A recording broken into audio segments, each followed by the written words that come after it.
ಸರ್ಕಾರಿ ಶಾಲೆಗಳ ಸ್ಥಿತಿ ಸರ್ಕಾರ ನಡೆಸೋರಿಗೆ ಪ್ರೀತಿ. ಶಿಕ್ಷಣ ಸಚಿವರೇ ಕಣ್ಣು ಬಿಡಿ, ಒಂದು ಸಾರಿ ಸರ್ಕಾರಿ ಶಾಲೆಗಳತ್ತ ಮುಖ ಮಾಡಿ ಅಂತ ಜನರು ಈಗ ಆಕ್ರೋಶವನ್ನು ವ್ಯಕ್ತಪಡಿಸ್ತಾ ಇದ್ದಾರೆ.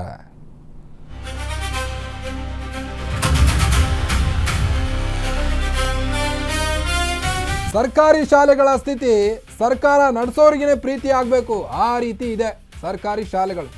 ಶಿಕ್ಷಣ ಸಚಿವರೇ ಕಣ್ಣು ಬಿಟ್ಟು ಒಂದ್ಸಲ ಶಾಲೆಗಳತ್ತ ನೋಡಿ, ಸರ್ಕಾರಿ ಶಾಲೆಗಳನ್ನು ಉಳಿಸಿ ಅಂತ ಪದೇ ಪದೇ ಬಾಯಿ ಬಡ್ಕೊಂಡ್ರು ಸಹಿತ ಇನ್ನೂ ಕ್ಯಾರೆ ಅಂತ ಇಲ್ಲ. ಯಾವ ಗೌರ್ಮೆಂಟ್ ಬಂದರೂ ಅದೇ ಹಣೆ ಬರಾಣೆ. ಕಲ್ಯಾಣ ಕರ್ನಾಟಕ ಶಾಲಾ ಕಟ್ಟಡಗಳತ್ತ ಕಣ್ಣು ಹಾಯಿಸಿ ಮಕ್ಕಳಿಗೆ ಒಳಗಡೆ ಕೂರ್ಲಿಕ್ಕೂ, ಕ್ಲಾಸ್ ರೂಮ್ನಲ್ಲಿ ಕೂರ್ಲಿಕ್ಕೂ ಕೂಡ ಸರಿಯಾದಂಥ ವ್ಯವಸ್ಥೆ ಇಲ್ಲ. ಅಲ್ಲಿ ಶಾಲೆಗಳಲ್ಲಿ ಶೌಚಾಲಯ ಸರಿಗಿಲ್ಲ, ಕುಡಿಯುವ ನೀರಿಗೆ ಕೊರತೆ. ಕಲ್ಯಾಣ ಕರ್ನಾಟಕ ವ್ಯಾಪ್ತಿಯ 7 ಜಿಲ್ಲೆಗಳಲ್ಲಿ ಆತಂಕದ ಸ್ಥಿತಿ ನಿರ್ಮಾಣವಾಗಿದೆ.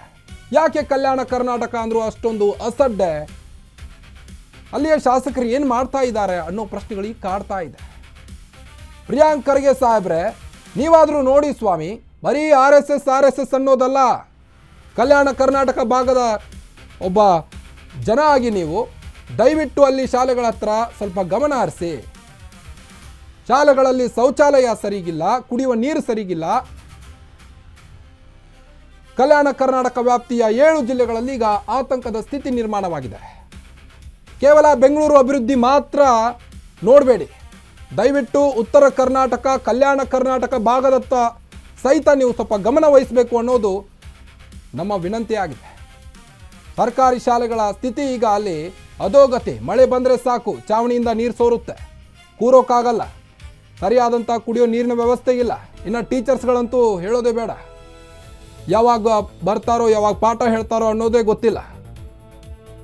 ಅಂತ ಮಟ್ಟಿಗೆ ಈಗ ತಲುಪಿದ್ದ ಸರ್ಕಾರಿ ಶಾಲೆಗಳು. ಸರ್ಕಾರ ನಡೆಸೋರಿಗೇ ಪ್ರೀತಿ ಆಗ್ಬೇಕು ಆ ಶಾಲೆಗಳ ಮೇಲೆ. ನೋಡಿ ಆ ಶಾಲೆಗಳು ಯಾವ ರೀತಿ ಇದೆ ಅಂತ.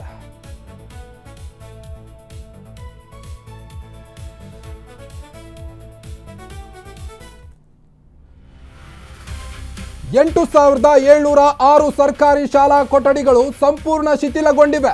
ಯಾವುದೇ ಇಂಪ್ರೂವ್ಮೆಂಟ್ ಇಲ್ಲ ಕ್ಲಾಸ್ ರೂಮ್ನಲ್ಲಿ. ಬರೋಬ್ಬರಿ 10,000 ಶಾಲಾ ಕೊಠಡಿ ಸುರಕ್ಷಿತವಲ್ಲ. ಭಯದಲ್ಲೇ ಕುಳಿತುಕೊಳ್ತಾ ಇದ್ದಾವೆ ವಿದ್ಯಾರ್ಥಿಗಳು ಶಾಲೆಯಲ್ಲಿ. 7,419ಕ್ಕೂ ಹೆಚ್ಚು ಪ್ರಾಥಮಿಕ ಶಾಲಾ ಕೊಠಡಿ ಶಿಥಿಲಗೊಂಡಿವೆ. ಮೇಲ್ಚಾವಣಿ ಸರಿಗಿಲ್ಲ, ಗೋಡೆಗಳು ಸರಿಗಿಲ್ಲ, ಬೆಂಚ್ಗಳು ಸರಿಗಿಲ್ಲ ಕೂರುವಂಥದ್ದು.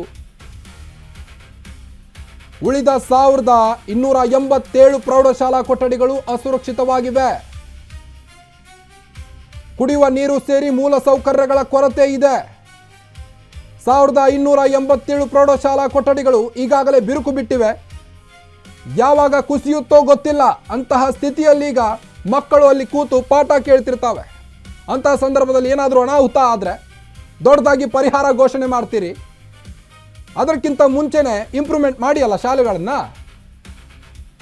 ಕುಡಿಯುವ ನೀರು ಸೇರಿ ಮೂಲ ಸೌಕರ್ಯಗಳ ಕೊರತೆ ಇದೆ ಈಗ ಶಾಲೆಯಲ್ಲಿ.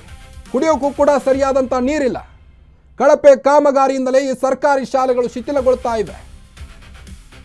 KKRDB ಸೇರಿದಂತೆ ವಿವಿಧ ಅನುದಾನದಡಿ ನಿರ್ಮಾಣ ಆಗಿದೆ ಶಾಲೆಗಳು. ನಿರ್ಮಾಣಗೊಂಡ ಕೇವಲ 10 ವರ್ಷದೊಳಗೆ ಕಟ್ಟಡ ಬಿರುಕು. ಅಂದರೆ ಎಂಥ ಮೆಟೀರಿಯಲ್ ಹಾಕಿ ಆ ಶಾಲೆಗಳನ್ನು ನಿರ್ಮಿಸ್ತಿದ್ದೀರಿ ಅನ್ನೋದು ಇಲ್ಲಿ ಎದ್ದು ಕಾಣ್ತಾ ಇದೆ. ಕಳಪೆ ಕಾಮಗಾರಿಯೇ ಪ್ರಮುಖ ಕಾರಣ ಅಂತ ಒಂದು ಕಡೆ ಆರೋಪ ಆಗ್ತಾನೇ ಇದೆ.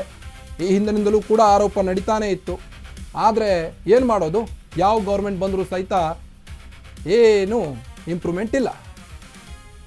ಹಲವು ಶಾಲಾ ಕಟ್ಟಡಗಳ ನಿರ್ಮಾಣ ಕಾಮಗಾರಿಯಲ್ಲಿ ಲೋಪ ಒಂದು ಕಡೆ, ತರಗತಿ ನಡೆಯುವ ವೇಳೆಯಲ್ಲಿ ಮೇಲ್ಚಾವಣಿ ಕುಸಿತ. ಆದರೂ ಯಾವುದೇ ಕಠಿಣ ಕ್ರಮ ಕೈಗೊಳ್ಳದ ಅಧಿಕಾರಿಗಳು. ನೋಡಿ ಆ ಶಾಲೆಯ ವ್ಯವಸ್ಥೆಗಳನ್ನು ನೋಡಿ ಒಂದ್ಸಾರಿ.